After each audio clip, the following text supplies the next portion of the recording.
Hey guys, Certified Horror here. Kind of hot and hazy. My crazy neighbor's over there wigging out with the meth head phantoms of his imagination. You'll have to bear with me. We'll pray for him. I'm going to try to chronicle a real high stress scenario that I feel like I maybe navigated correctly for the first time.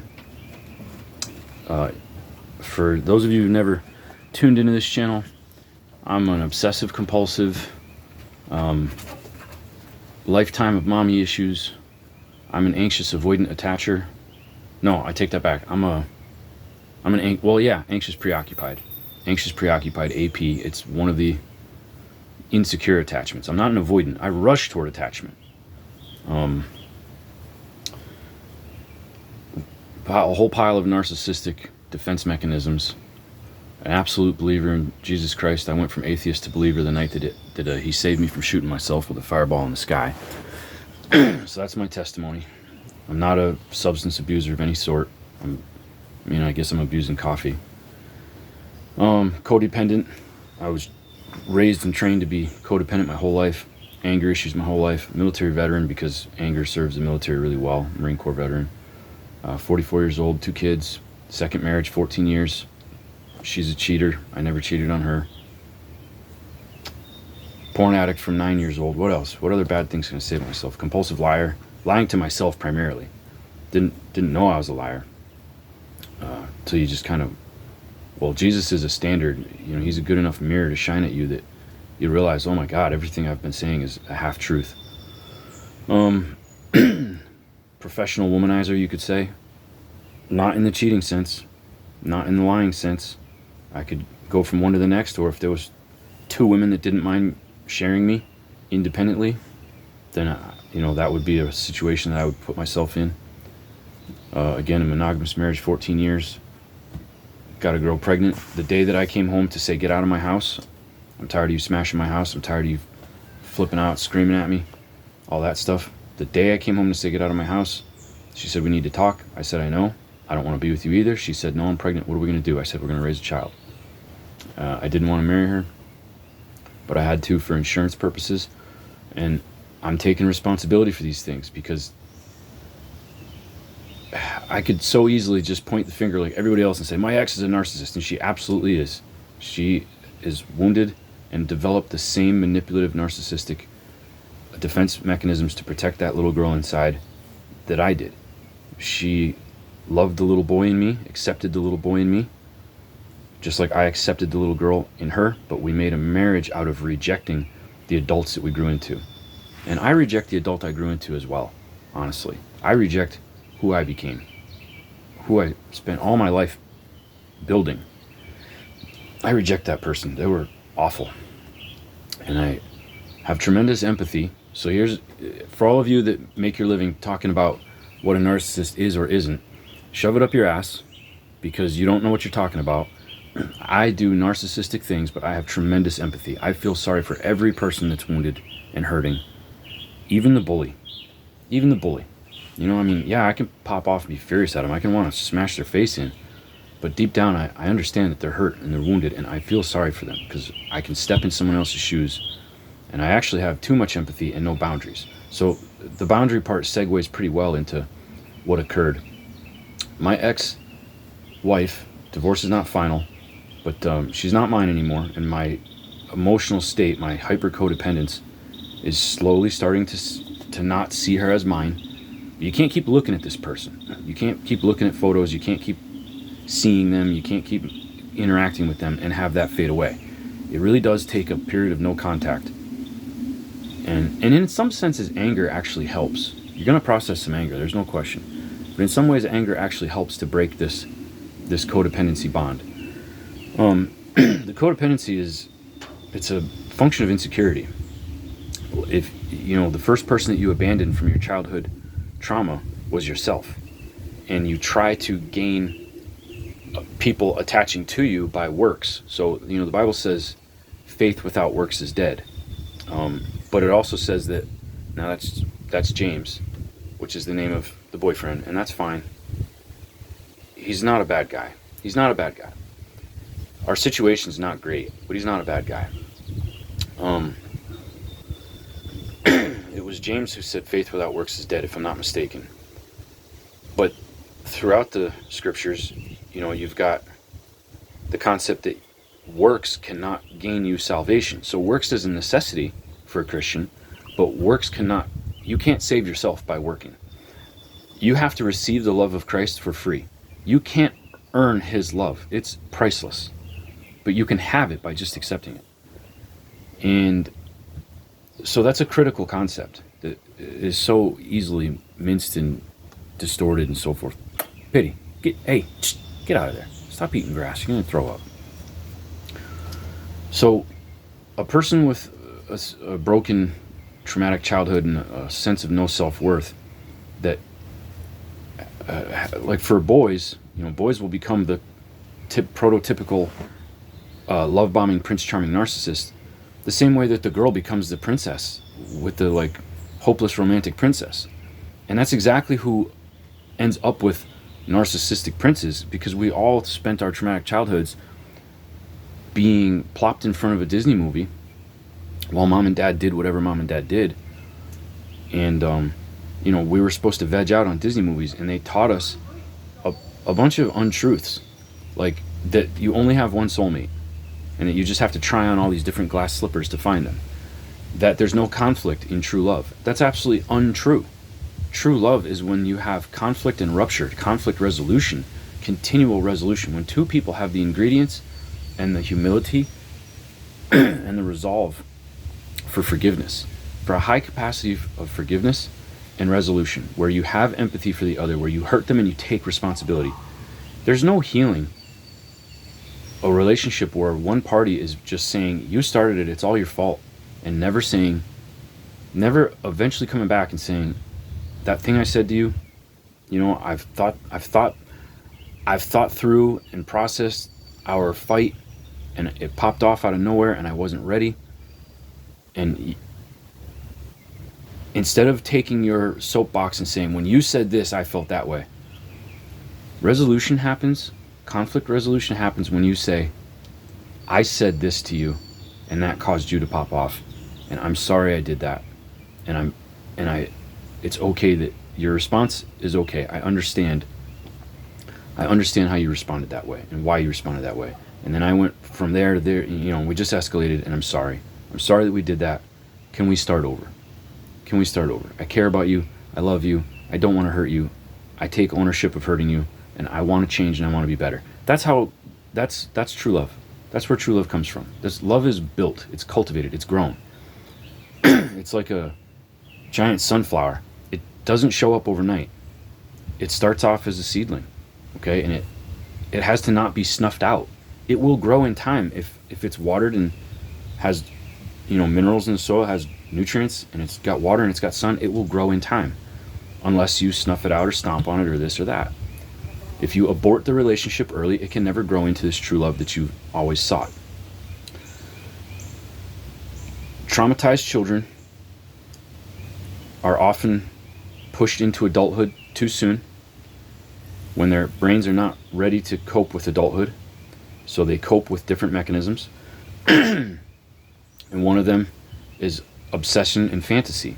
We're still children. We're still allowed to watch fantasy movies like flying on dragons and all kinds of crazy stuff. Boys are taught that the prince, the guy who gets the girl, is the prince, and he works for her. He fights bad guys. He solves problems. He climbs towers. The damsel just sits in the tower and waits to be rescued. And she's not responsible for her calamity, ever. She's never responsible. Completely untrue. Women who get themselves into one calamity after another, they are responsible. And if you continually try to take the responsibility off of their shoulders and you carry the burden for them, they're not going to get better. You're going to end up in toxic relationships. Now, we're at 9 minutes, so I need to hustle this up. What ended up happening was I gave my ex-wife permission to have our children with her boyfriend and his children and all that for the 4th of July. The 4th of July was her day. It was her custody day, by just naturally. I have them on Wednesdays. The 4th of July was Thursday, so I wanted I didn't want there to be a conflict. I don't want to be the one that makes her future marriage, her future relationships difficult. I don't want to be the one who programs my children to dislike the guy because I'm hurting. I don't want my children to be disrespectful to her boyfriends or husband in the future because I was to my stepfather. I made my mother's relationship harder. Me and my brother hated the guy. He hated us back. It put mom in the middle. She was always in the middle. It wasn't fair to her. I could have been a better kid. But, anyway, I gave her permission to have the kids for the 4th of July. And she was thankful. And then a bunch of things changed back and forth that I'm not going to get into. And I ended up having the kids for the 4th of July. I had them at the lake all day. Me and them went to the lake. And then we went way early to the fireworks. We were there hours early.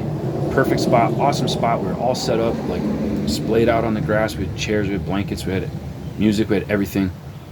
And just a wonderful spot. And then mom shows up with, mom, boyfriend, a friend in their friendship triangle, like a mutual friend of theirs that I don't know, all of the children with food, with sparklers, with everything. They show up just before the fireworks at an industrial parking lot, elbow to elbow, 20 minutes shy of the fireworks, and they show up across the street a half a mile away, and mom comes and tries to take the kids away. And it was like the impetus was send the kids over to come get food and drinks and sparklers, and they'll come back to you. There's no chance. There was no chance they would have come back to me. They would have gone a half mile away. They would have started playing with the other kids, and I would have been laying there watching fireworks alone with all of these chairs and blankets spread out and just me. And I would have cried my eyes out. My heart would have broke. The alternative was I pack up all our stuff and leave a wonderful spot to go to that crap spot that they were at so that I could watch this new family and friend dynamic that I'm not invited to. Like, I mean, I got an invitation to it. Oh yeah, your dad's welcome to come over. I'm still married to this woman. How on earth is it acceptable to say, hey, let's all hang out? Yeah, I'm involved with, I have some relationships blossoming in my life with really, really high quality, suitable women on a friendship for now basis. Let's just see what happens. Very honest, very open, and nothing physical. I'm not allowing anything physical. They know about me. They know about each other, and everything is being done proper. The concept is celibate until marriage, like Christian women. I don't want to cause you to sin. I don't want to cause me to sin. I'm going to stay away from I'm not going to put myself in risk, and I'm not going to put you at risk. I want to know your soul before we go any further forward. So I have this, and I guess that my ex felt like, well, because he's moved on, he's ready to be around this thing where she's moved on. It's like, no, I'm not. I'm not healed at all. And that's why I have to keep the brakes on the relationships that are forming in my life, because I'm not healed at all. I don't want her back. Her life is a dumpster fire that is not going in the direction that I want. And I know the true her now, but I didn't find out who the true her was until we signed a divorce. So I lived with a liar. I lived with a concealing person who didn't trust me, who cut me down at every turn. Yeah, I wasn't the greatest to her either. But I didn't know who the true me was, so I have to give grace. Maybe she didn't know who the true her was. Maybe that's possible, but I really feel like the true her was concealed all the time. And I guess that doesn't really matter. What did I do? I had to choose between the options that she offered when she pushed the kids on me for 4th of July, unexpectedly, because it was her day, and I gave her permission for what I thought was a really generous offer. Like, I'm trying so hard to not have animosity, to control myself, my bitterness, my anger, my rage, my jealousy, my comparison, the what's he got that I don't got. Satan wants you to compare. Satan wants you to compare. Like, do not compare yourself to your ex's rebound when you don't belong with your ex anyway.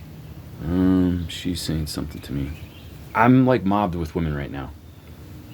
Mobbed with women, too many. I actually have to start trimming some off, and because I now have too many female friends that are craving a husband. And I will not touch any of them. I have to start trimming them off because there's only so much of me to go around. And I don't want to be hurtful about it, but not doing that is a failure in the long run.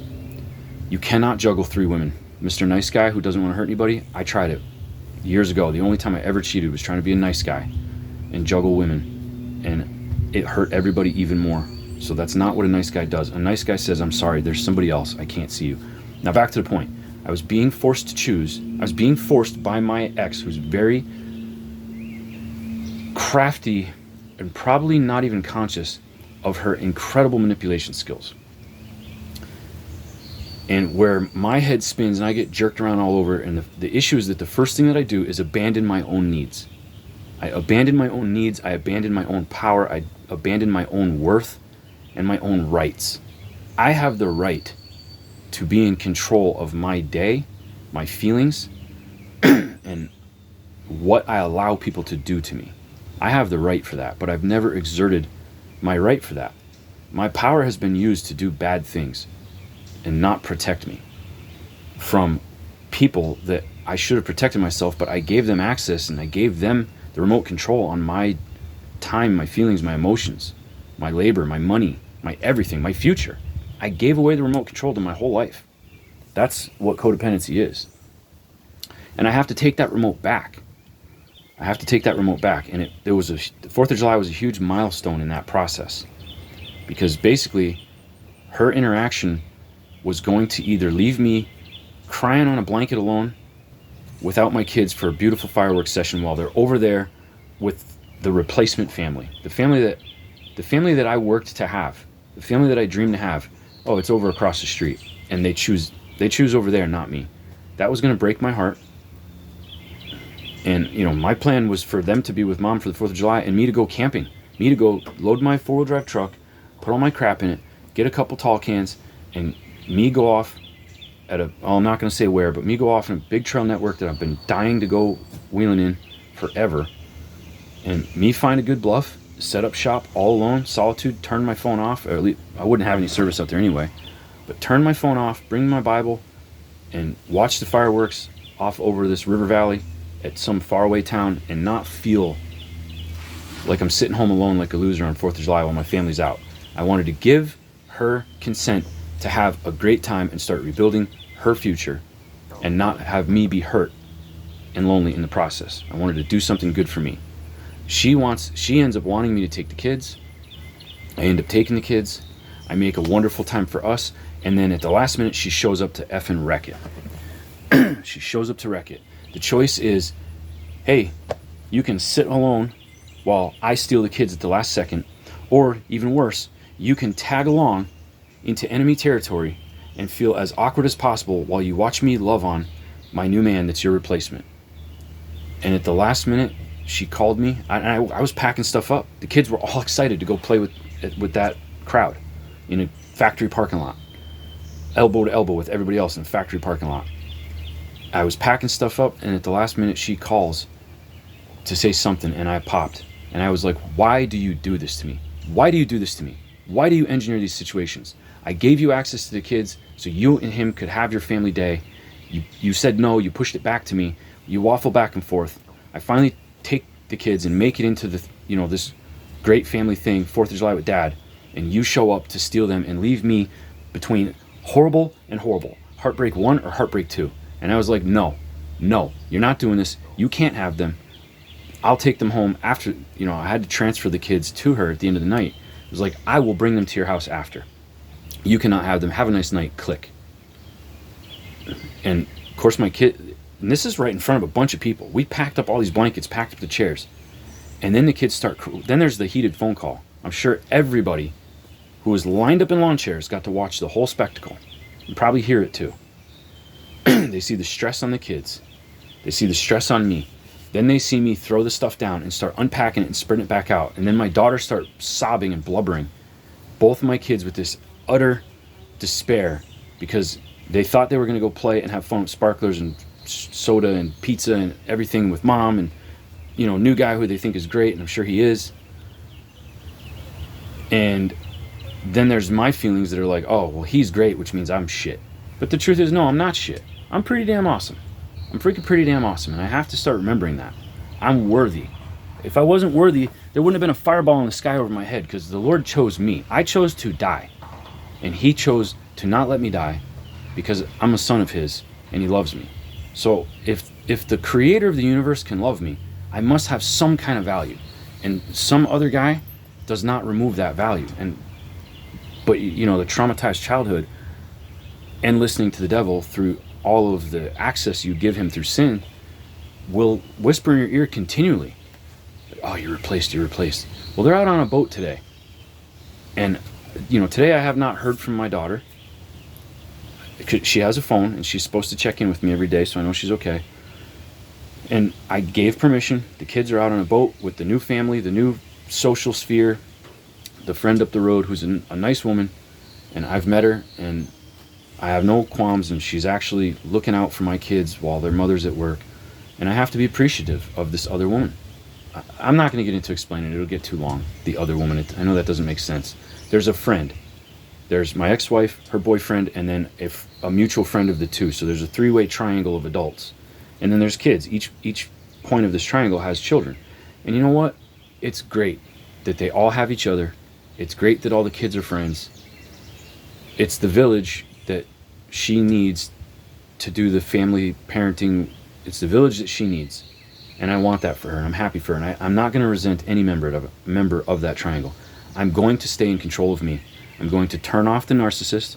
I'm going to turn off the wounded, broken child who lashes out with anger and jealousy and this and that and contempt and secretly craving and trying to make the kids be split between, you know, this life and that life. I'm not going to do that. I'm not going to do that. I'm not going to harm my children because I love my children. And Jesus came and told us that love is wanting what's best for someone else at your own expense. But it's not at my own expense. It's actually for my own benefit to self-regulate, which I never could do. And that is part of the dysfunctional relationship makeup, is not being able to regulate your own emotions. So reaching out for people that help you do it, exporting that responsibility to others. And latching on, you know, you go from trauma to trauma. One woman, as a womanizing man, you know, one woman leaves your life and you immediately reach for the next one as a quick replacement. And they're usually a project. They're usually a total rebound. And immediate sex is the basis of that relationship. They're broken. You're broken. No one's taking the time to heal. Attraction happens. Boom, you jump in bed. You're telling each other what you want to hear. And there's an immediate ending to the hurt feelings from the last trauma. But the relationship is unsustainable. The new rebound relationship is unsustainable. So when that one's gone, it's just another stitch in the trauma quilt. Okay? It's another stitch in the trauma quilt. I invented that right now. Feel free to use it all you want. I don't even need the credit because the Lord blesses me with everything that I need. So I don't need accolades. I don't need subscribers. I don't need followers. My purpose in growing this channel is what I can give to the followers, not what I can get from them. I get my self-esteem. I have to get my self-esteem and my self-image from my Lord and Savior, Jesus Christ. He is who he says he is, and I am who he says I am. I'm not who anyone else says I am. No one has the right to tell me who I am anymore. And I'm not going to tell me who I am either, because the heart is deceitfully wicked, and my heart will tell me lies about who I am. It always has. I am who Jesus says I am. And if he died for me, I must be okay. So this is my healing. Healing looks good on me, right? Healing looks good on me. It's got to look good on you too. If I'm helping you access hurts and pains and emotions and past memories and repressions, subscribe. I want to help you. I want to see you healed. I want to lead sheep to the shepherd. And that is not me. I'm a sheepdog. I'm a sheepdog. My job is to provoke and antagonize and nip at your heels and make you run so that you run after the safe space. I'm not the safe space. I'm commanded to be a safe space for my family here on earth. But the reality is I have not been. I've been a very volatile space. My job is to round people up like a sheepdog, like a livestock guardian. Well, we won't sidetrack. Sidetracking is always an Achilles heel of mine. We won't sidetrack. Let's stay on topic. I ended up having my daughter go into this big blubbering panic attack that at first, my first instinct was to say, knock it off. I've never seen you do this before. You're just making something up. And I realized from a book that I'm reading called Happiness is a Choice, wonderful book, I realized that that was one of the first things that I would be told, and it's the first thing that I would jump for, is quit crying or I'll give you something to cry about. Knock it off. Like, get it together, kid. What are you whining about? I wouldn't give the child emotional space. So they have to repress everything, and then they become just as wounded and hurt as I grew up to be. So I let her. We laid down on our backs in the blankets. I held her hand, and I gave her space to say, it's okay. You're allowed to feel this way. Go ahead and cry. Let it out. You're not wrong. It's okay. And I had her count backwards from 100 in sevens. And when you do this, I was telling her, take a deep breath, breathe in deep, exhale deep. Okay, now I want you to focus on the number 100, and I want you to subtract from it in sevens until you get to the end. What that does is it transfers all of the blood flow, and it lights up an analytical center in your brain, which takes energy away from this emotional response center where you're so focused on your hurt feelings that you're having a runaway panic attack. And the panic attack in her ended within 10 seconds. Within 10 seconds. I'm holding tight to her hand, and I finally shut up, because I never shut up. I finally shut up, and I gave her the space for me to be there, but not monopolizing the airwaves with my stupid noises. Ugh, God, I hate when I do it. I let her have the space. I let her be the focus. Her panic attack resolved very quickly. We end up talking, and the truth that I find out is that when we were at the lake, my daughter is messaging mom, and she invited mom and boyfriend and everybody to the fireworks. So it's not mom's fault. It's not mom's fault. And I let my daughter know, this is your fault. You have to take responsibility for it. It was a mistake that you didn't speak to me. You invited your mother and her boyfriend and her whole clique to come to my time with you. I was not prepared for that, and it creates problems that you're not aware of, and I forgive you. It's forgivable, but you can't do that in the future. You need to speak to me. I need to be the one that says I'm okay with being around mom and her boyfriend, and I'm not there yet. I'm not ready. And when I'm hurt and wounded and insecure, this comes out. The last thing I want to do is be at a 4th of July celebration and pick a fight with a decent guy that is caring for a woman that's caring for a little girl that I will always love. That wounded little girl is that I had to set free when I signed that divorce contract. When I signed that contract, I wasn't ready to let go. But what was best for her, at my expense, was to let go. And if that guy loves that little girl, if he loves who she grew into, then that's what's best for her, and that's what I want for her. The very last thing I want to do is traumatize everybody by getting in a fight. I mean, in front of his kids, my viciousness is severe. So we get in a fight, I got a knife on my hip, and what happens? What could possibly go good about that situation? It's so dangerous. It's so dangerous.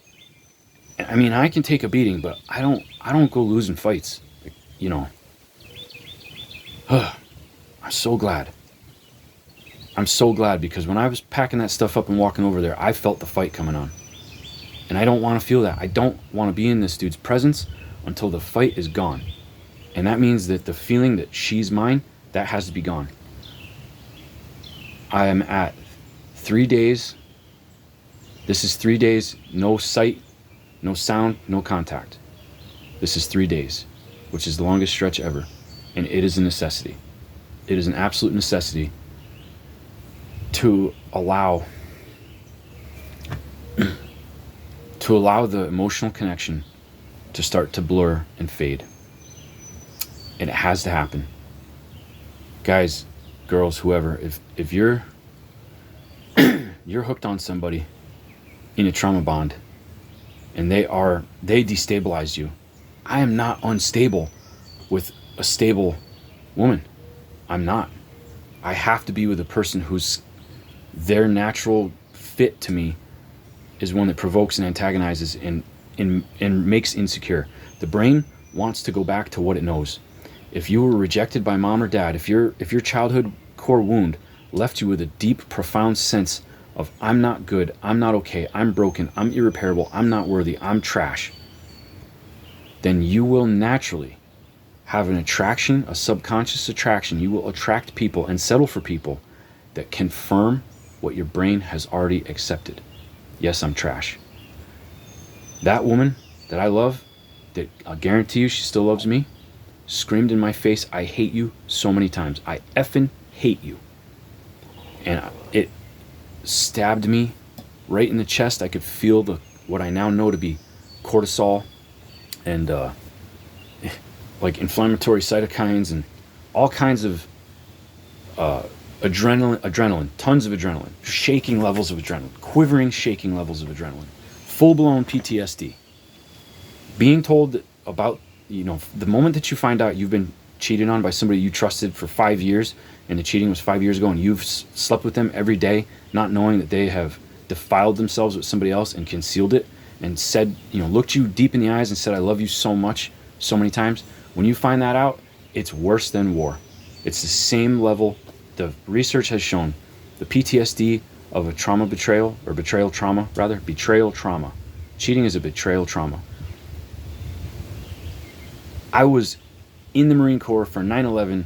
I'm not a combat vet, but I am a war vet. I had to go sign a will and testament. I gave everything in the world I signed over to my little brother. And I prepared to be sent to another country and not come back. And I didn't quiver and shake the way that I quivered and shake the day the Holy Spirit made me say, have you ever cheated on me? And the answer that I heard was yes. If that hurts you deep in your core, if that stirs up a trauma, if that stirs up a memory you've repressed, subscribe to me, and I'm going to help walk you through it. Love you, people. Praise the Lord, and God bless you.